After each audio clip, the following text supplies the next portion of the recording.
him as the anti-hero and not the superhero we saw in the later Showa films.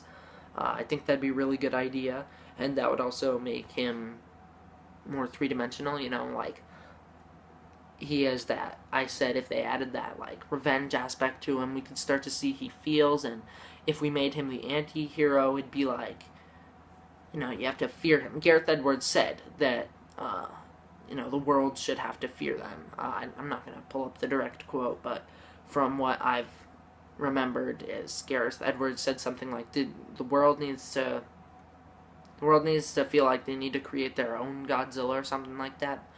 I think the only way to truly do that is to establish Godzilla as a bad guy, or at least as a destroyer.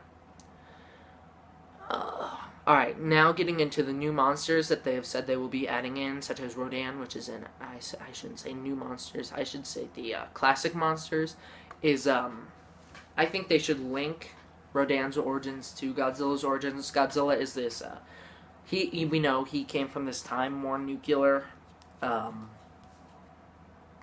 he came from the time when the world was more radioactive and all.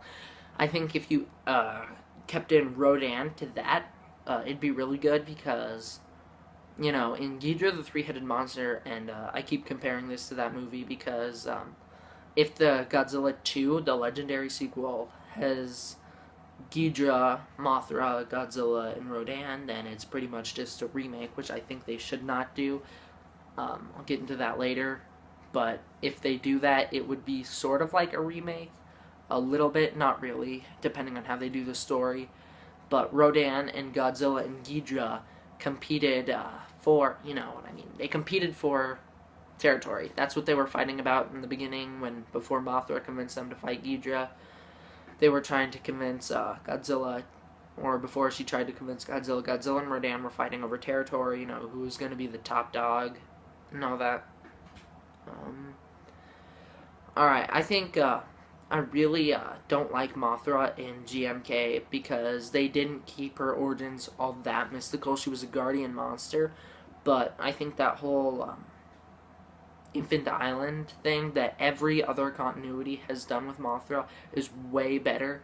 And I know I said keep it realistic earlier, but Mothra is kind of an odd one to do because there's no real way to do Mothra right if you're going to keep her realistic.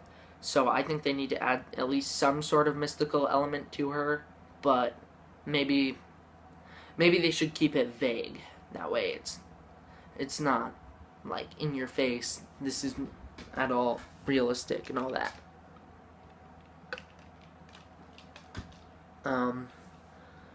Keep Ghidorah's secret, or not, whoops, I read that wrong. Alright. Keep Ghidorah's origins a secret, but hint at the space monster origins from the Showa era, or at least separate his origins from Godzilla and Rodan.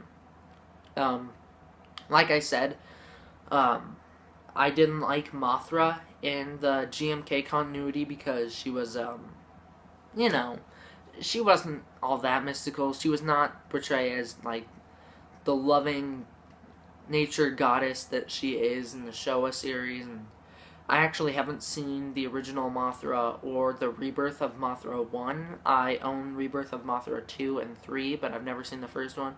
So, I don't know a ton about Mothra. All I know is what I've gotten from the Godzilla movies, basically. But, anyways, I think Ghidorah needs to be separate from them.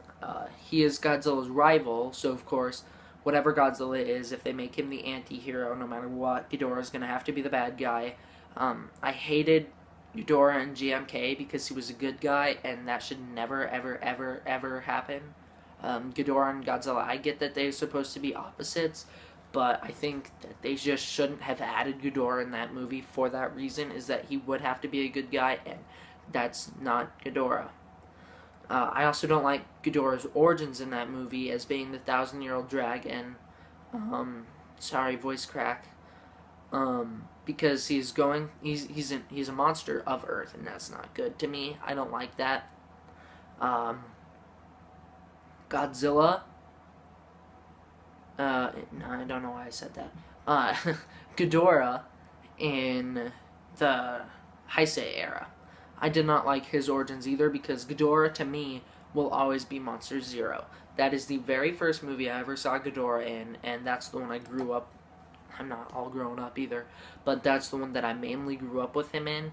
I got the Heisei movie where Godzilla vs. King Ghidorah not that long ago, and then I've always said GMK, but I guess just recently I started to understand what it was, and that he was the Guardian and he was an Earth monster and all that. I need to turn the fan on, so give me 1 second. It's really, really hot in here.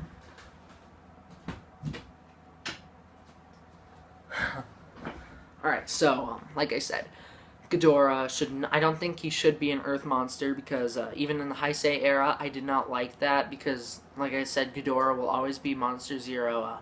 Ghidorah was one of the more recent Godzilla movies that I've seen, and if you can hear the fan, forget it. Ghidorah was one of the more recent Godzilla movies that I bought, but because it was in the Showa era, and because it was the movie right before Monster Zero, which was the one I'm really familiar with, I forgave it. Like, whatever. I didn't. Why did I say I forgive it? Sorry, I'm just all over the place. I didn't forgive it. I loved it. I loved the fact that he was that space monster and that he destroyed planets, and I don't think they could necessarily do the planet destroying thing for Ghidorah, because, you know, they're trying to make it realistic, and there's still, all the planets are still there and all, whatever, you know.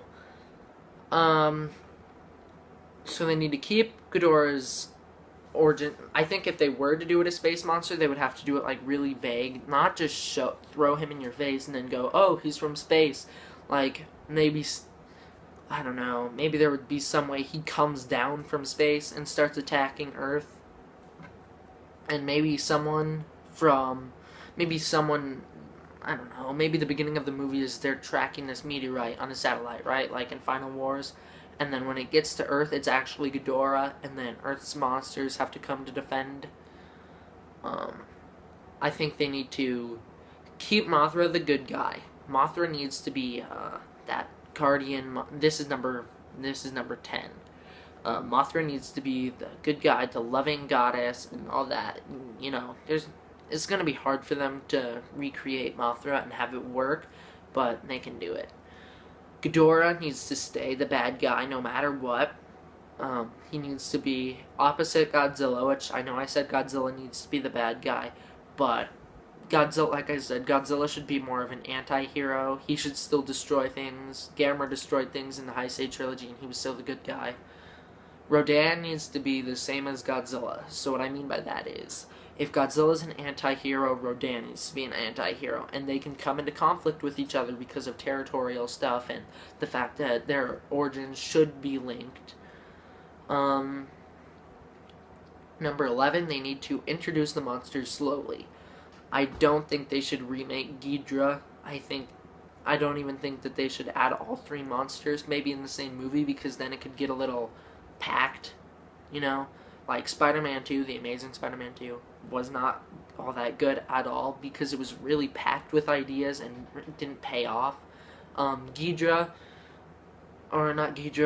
2, I don't think they should just slam all the monsters in your face and say, oh my god, and then give their origins and then have Godzilla show up, because then the story becomes less about Godzilla and more about establishing these monsters. Ghidorah did not have that problem because the only monster being established in that movie was Ghidorah. Mothra had her own movie before. Sorry if you saw that. Mothra had her own movie before, and so did Rodan. And so did Godzilla, even. Godzilla had Gojira, Mothra had Mothra, Rodan had Rodan. Ghidorah was the only new monster in that movie. But because they're introducing all these 3 monsters to this continuity, they're gonna have to do it slower, and you know, that could wind up having a Peter Jackson length movie, which, sorry to say, Peter Jackson, nobody wants. Or that could wind up to having a really packed movie that doesn't really explain a lot and is just in your face.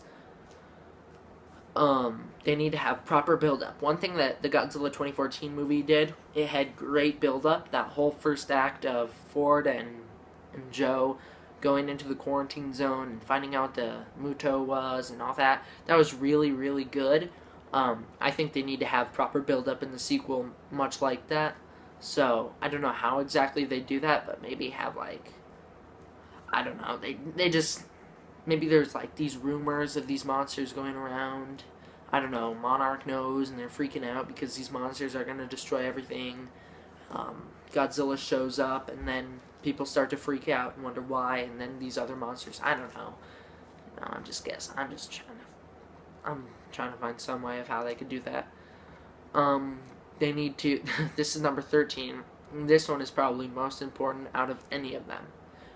Give Godzilla more screen time.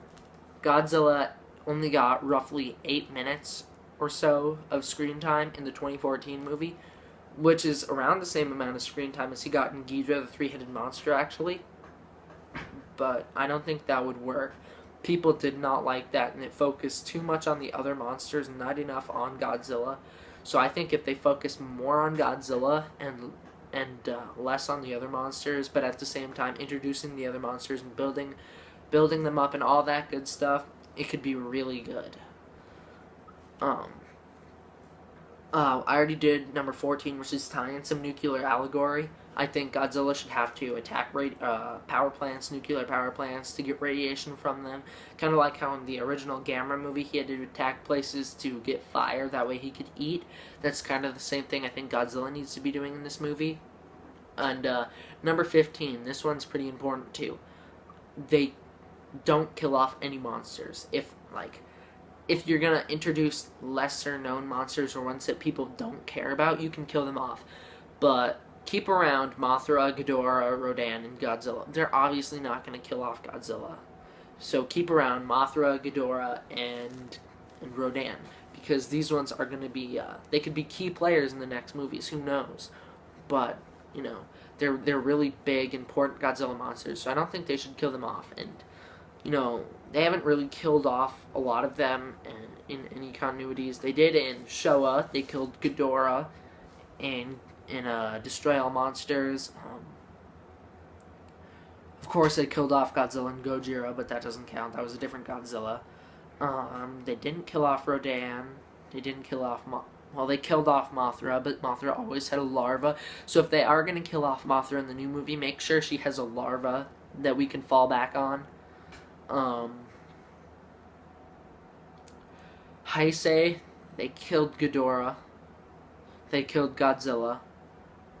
I don't think they killed Mothra. I don't remember. That's not one of my favorite movies, so I haven't watched it a lot. And they killed off Rodan. Don't do that, because then they weren't able to reuse them. And if you want to reuse them in the third Godzilla, because this will be a trilogy, don't kill them off.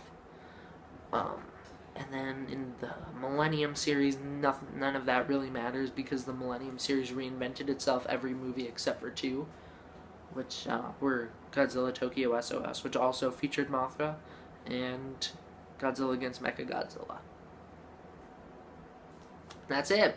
So that's my top 15 things. There's only one other thing I'd like to say which wasn't on the list, and you know, I'm not going to add that in the title. I'm not going to say top 16 because I had to think of a whole bunch of stuff after I got past 10, because then I wanted top 15 because 15 is a nice round number. Anyways, they need to make Godzilla stronger. In the 2014 movie, Godzilla gets his butt kicked. There's no denying it.